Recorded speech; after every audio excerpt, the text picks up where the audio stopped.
What if the future remembered us, but we forgot ourselves? Somewhere between space and time, signals still survive. There are stories hidden beyond the stars, waiting to be discovered. Reality bends differently here. Space and time fold differently, and some stars shine brighter than others. Welcome to MPENT71, where you can go beyond the stars. ARA had learned that hunger was honest. Hunger did not smile at you while planning where to put the knife. It did not swear loyalty beneath a banner and then look away when the council called your name.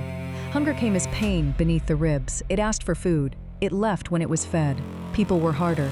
For 7 years, ARA had lived beyond the marked roads and the soft glow of clan beacons. She slept beneath roots, inside abandoned watchtowers, or under the open sky when she wanted the cold to remind her she was still alive. She hunted only what she needed and knew which moss stopped bleeding, which streams carried poison from buried machines, and which ruins still woke old war drones when they detected movement. She knew how to survive. That was not the same as knowing how to live. Once, she had been one of the finest soldiers in the Elarin Guard. She could cross a forest without bending a branch, strike a moving target through fog, and fight with the old pulse blades carried by the border companies. She had believed in the clan then. During the Battle of Hollow Ridge, ARA's commander ordered a retreat that abandoned 32 scouts behind enemy lines. Later, before the council, he claimed they were already dead. ARA knew better. She had heard their voices over the field channel. One of them had been her younger cousin. ARA told the truth. The commander was the son of a council elder. Truth became insubordination. Insubordination became treason. Treason became exile. No one stood beside her. The soldiers who heard the same voices denied it. The captain who once praised ARA's courage claimed she remembered nothing. Even ARA's mother lowered her eyes. The council burned the crest from ARA's armor, cut her braid, marked her cheek with the black branching lines of exile, and walked her to the boundary stone while half the clan watched. ARA did not cry until 3 nights later when no one could see.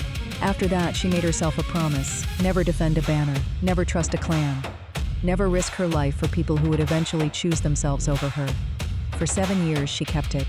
Then one gray morning, she heard a child scream. ARA froze beside a stream, fingers wrapped around a silver riverfish. The scream came again from the west.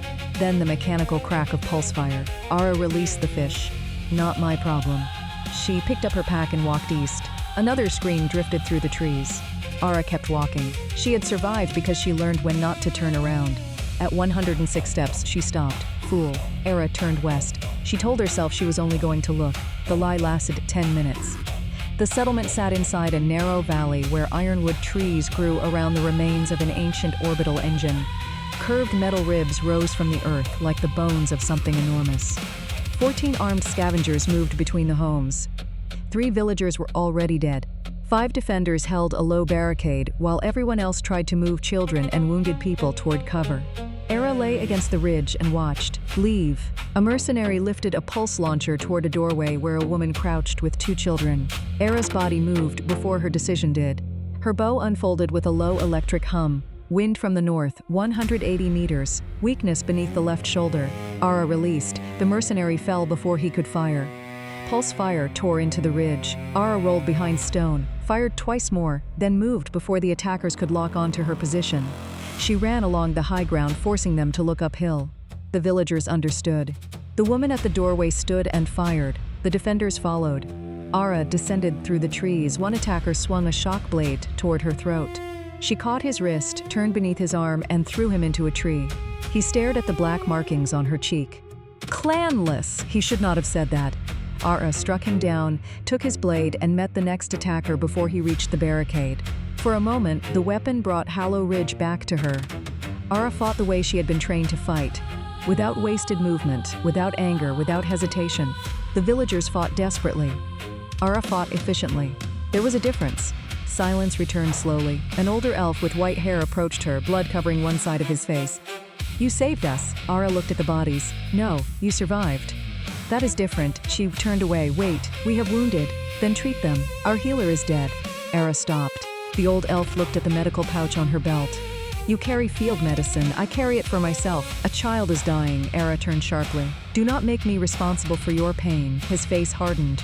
We did not ask to be attacked, neither did I. He saw the exile marks then. Understanding passed across his face. He nodded once, then leave.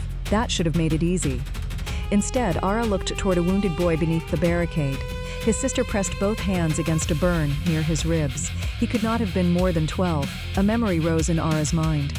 "ARA, please, we are still here," her cousin's voice. 7 years had passed, but memory did not care. ARA dropped her pack. "Move." She knelt beside the boy. The wound was deep, with internal bleeding. ARA removed a narrow injector and released silver repair cells into his bloodstream. Old military stock. She had been saving it for herself. The boy gasped and opened his eyes. "Are you a healer?" "No." "Then why are you helping?" ARA had no answer she trusted. "Because you talk too much." The boy almost smiled. That made something inside her hurt. He survived. So did 4 others after ARA spent the afternoon sealing burns and showing the villagers how to use the medicines she left behind. The settlement leader introduced himself as Thalen. Their clan was called Valor. "We owe you something," he said. "No." "Food? I have food." "Shelter? I have shelter." Thalen studied her. "You think there is always a price." "There is." ARA laughed without humor. "That belief will get you killed. Maybe, but not today." ARA looked around. Children gathered her arrows and placed them beside her pack. No one touched her weapons. No one whispered clanless. It made her suspicious. Kindness usually did. She left before sunset. Near the northern trail, the wounded boy's sister followed with a cloth bundle. "My mother made this. I did not ask." "I know." She placed it on a stone. "People who live alone sometimes forget food can taste good." ARA stared at her. The girl backed away. "No one is asking you to stay." That sentence struck harder than it should have. After the girl left, ARA picked up the bread. It was still warm. That night, alone in her cave, ARA ate all of it. 2 days later, she found a mercenary body near the eastern creek.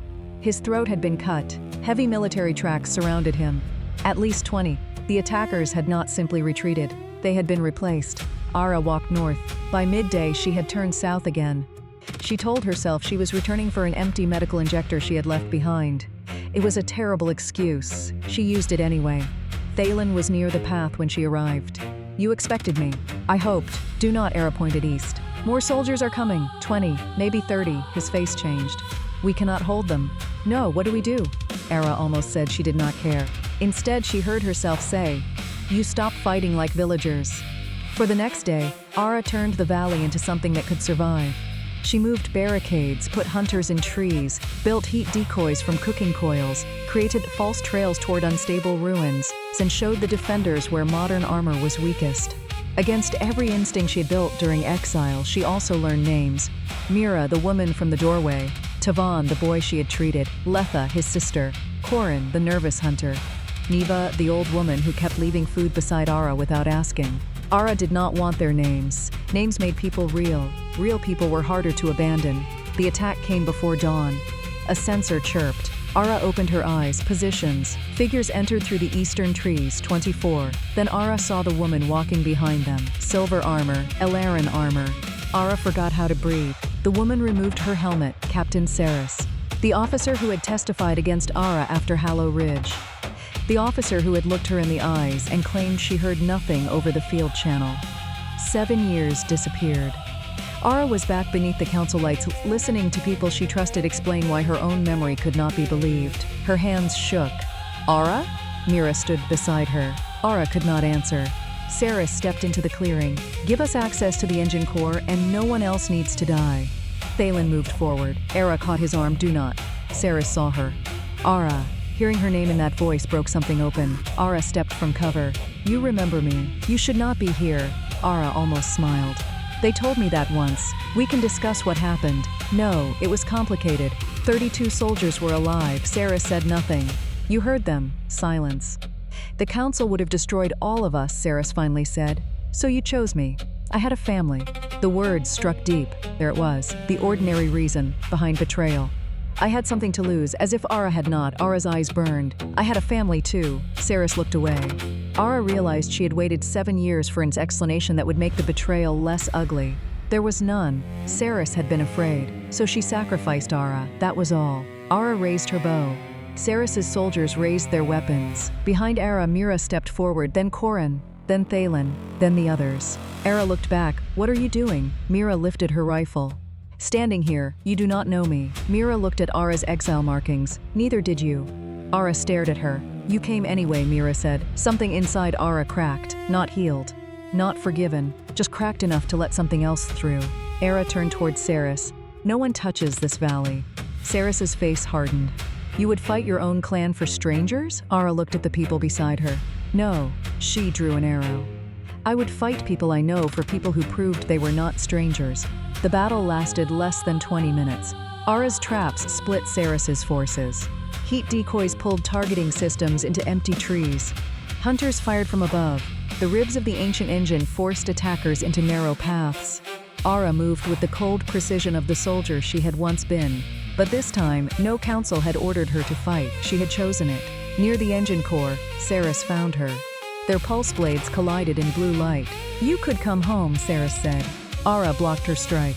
I had a home. The council has changed. I have not. You could have your name restored. Ara drove her backward. My name was never yours to take. Saris hesitated. Ara disarmed her. The captain fell to one knee. Ara placed the blade at her throat. For 7 years, she had imagined this moment. She expected satisfaction. She felt only exhaustion. If you kill me, Saris said, you become what they said you were. Ara stared at her, then lowered the blade. No. She stepped back. If I kill you, you become the last decision my clan ever makes for me. Ara pointed south. Leave. Saris left. The surviving soldiers followed. When the valley became quiet, Ara climbed the ridge alone. Her hands would not stop shaking. For years she had believed anger was strength. Anger kept people away. Anger kept memories sharp. Without it, she did not know what remained. Thalen sat several feet away, smart enough not to sit too close. I almost killed her, Ara said. But you did not. I wanted to.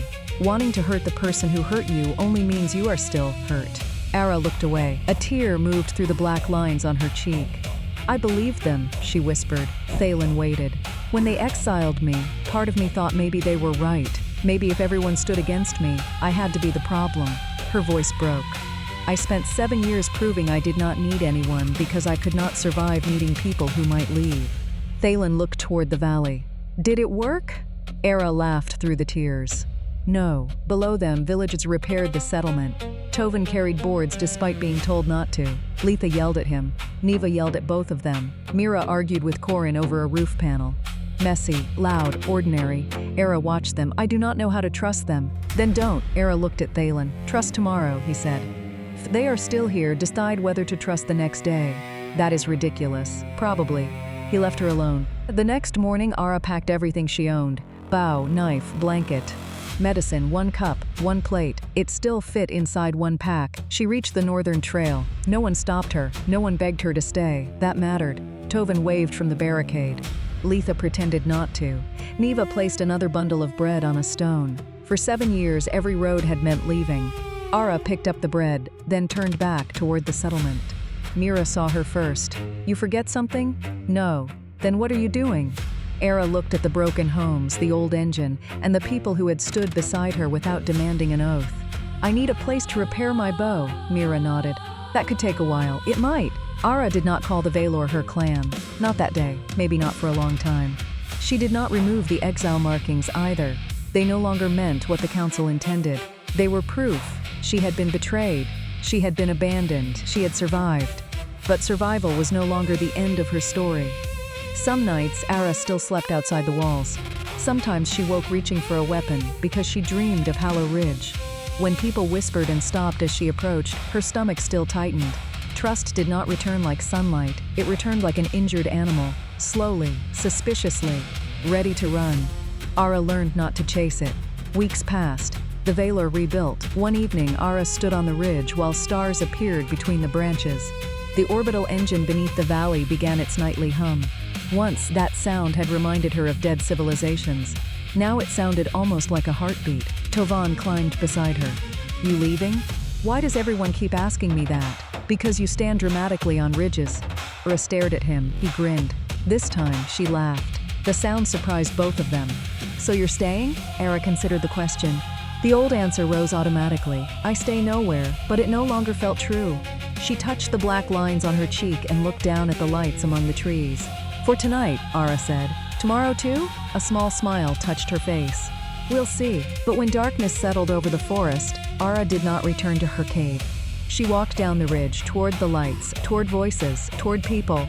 And for the first time since the day her clan cast her out, ARA did not feel like she was walking into danger. She felt like she was going home.